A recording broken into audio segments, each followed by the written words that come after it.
বন্ধুরা, শুভকামনা রইল।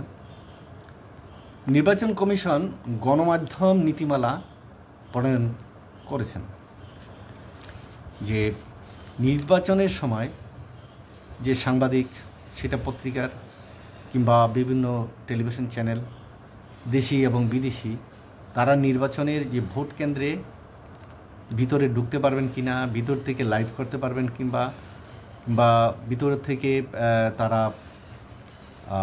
ভোট কীভাবে দিচ্ছে সেগুলো প্রচার করতে পারবে কি না, এই ব্যাপারে একটা নীতিমালা তারা করেছে।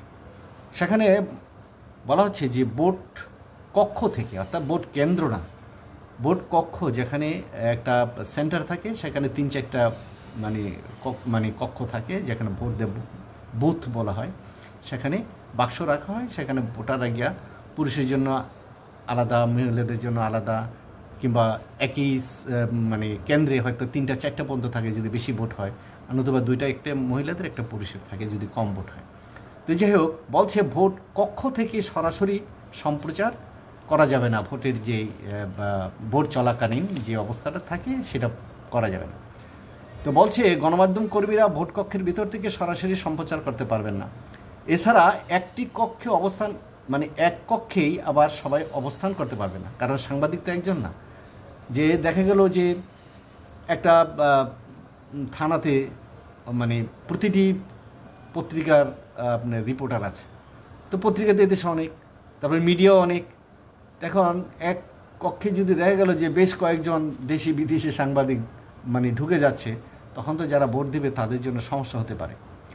তো সেই জন্য বলছে এক কক্ষে অবস্থান করতে পারবেন না, একই সঙ্গে একাধিক মিডিয়া, একটা কক্ষের ভিতরে অনেকগুলো মিডিয়া, একাধিক মিডিয়া করতে পারবে না। তো গতকাল বুধবারে গণমাধ্যম নীতিমালা ইসি অর্থাৎ নির্বাচন কমিশন তারা জারি করেছে। বলা হয় যে নির্বাচনের 1 সপ্তাহ আগে আবেদনের প্রকৃত 1 সপ্তাহ আগে আবেদন করতে হবে এই সমস্ত মিডিয়াকে, সাংবাদিকদেরকে 1 সপ্তাহ আগে করতে হবে। তা আবেদনের পরিপ্রেক্ষিতে সংশ্লিষ্ট সাংবাদিকদের একটা পাস কার্ড দিবে, তারপরে গাড়ি ও মোবাইল সাইকেলের জন্য স্টিকার দিবে। ইসি সচিবালয় ও রিটার্নিং কর্মকর্তারা এই দায়িত্বটা পালন করবেন। নীতিমালা অনুযায়ী দেশের অনুমোদিত print, television, online news portal, IPTV, freelance সাংবাদিক, আন্তর্জাতিক সংস্থা, বিদেশি সাংবাদিক কার্ড ও গাড়ির স্টিকার তারা এটা দিয়ে থাকবেন।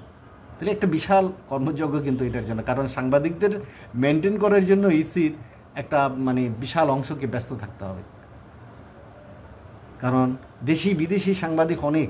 আমাদের দেশে এখন জানেন পত্রিকা ব্যাংকের সাদার মতো আছে, মিডিয়া আছে, তারপরে এখানে আবার কথা আছে যে বলছে যে অনলাইন নিউজ পোর্টাল তো হাজারে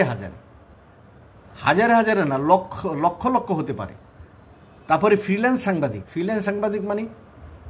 যার আসলে নির্দিষ্ট কোনো পত্রিকা নেই, সেই ফ্রিভাবে কাজ করে, এরকম আছে ফ্রিল্যান্স সাংবাদিক, তাই না? যেমন আপনি ইচ্ছা করলেন সাংবাদিক করেন, একটা ভালো নিউজ হলে দিলেন প্রথম আলো থেকে অমুক জায়গায়, এরকম আর কি করেন। তারপরে দেশি বিদেশি সাংবাদিক তো আছে, তাদের কার্ড দেওয়া, তারা ভিতরে যায়, গাড়ি কিংবা বাইক যে সমস্ত আছে সেগুলোর জন্য পাস দেওয়া, এগুলি। তো কার্ডধারী সাংবাদিক যারা থাকবেন তারা সরাসরি ভোট কেন্দ্রে প্রবেশ করতে পারবেন। যদি কার্ডধারী হন তারা প্রবেশ করতে পারবেন। এখন কার্ড কাদের দেওয়া হবে, কোন পত্রিকাকে দেওয়া হবে, সেটা একটি বিবেচনার বিষয়। যদি গড়ে সবাইকে দেওয়া হয় তাহলে একটু খুব তুলকালাম কাণ্ড করে। যার ধরুন টেলিভিশন মিডিয়া হোক কিংবা পত্রিকা হোক কিংবা অনলাইন বেসড হোক, দেখে শুনে বুঝে শুনে, যেগুলো মানসম্পন্ন, যেগুলো প্রোপাগান্ডা করে না, যেগুলোর বিশ্বস্ততা আছে, সেই সমস্ত মিডিয়াকে যেন আপনার এই রেজাল্ট সংগ্রহ করার কিংবা নির্বাচন কেমন হচ্ছে সেটা জানার সুযোগ দেওয়া হয়। আর বিশেষজ্ঞ বাইরের থেকে যারা আসবেন, বিদেশি, তাদের ক্ষেত্রেও দেখতে হবে যে গত 3টা নির্বাচনে বিদেশিরা এসে কিন্তু বলেছেন ভালো নির্বাচন এসেছে। তাই সেই সমস্ত লোকগুলো যেন আবার ফের এসে উল্টাপাল্টা এবং প্রোপাগান্ডা ছড়াতে না পারে, সেগুলোর ব্যাপারে কিন্তু সাবধান থাকতে হবে সরকারকে। কারণ সরকার চাচ্ছেন একটি সুন্দর নির্বাচন, গ্রহণযোগ্য নির্বাচন দেশ এবং বিদেশে। সেই জন্যই এই ব্যাপারগুলো, মিডিয়ার ব্যাপারে যেন একটু কঠোর, এবং যারা বিশ্বস্ত, যারা ফেক নিউজ করে না, যারা প্রোপাগান্ডা ছড়ানা, গুজব ছড়ানা, এই সমস্ত নিউজ পোর্টাল এবং সাংবাদিকদেরকে কিন্তু যেন প্রাধান্য দেওয়া হয়।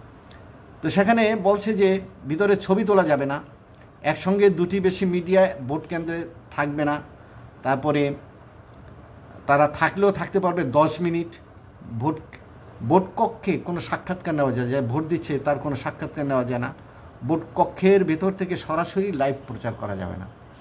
এইরকম জিনিসগুলো মোটামুটি নির্বাচন কমিশন সাব্যস্ত, এর আগেও তাই ছিল।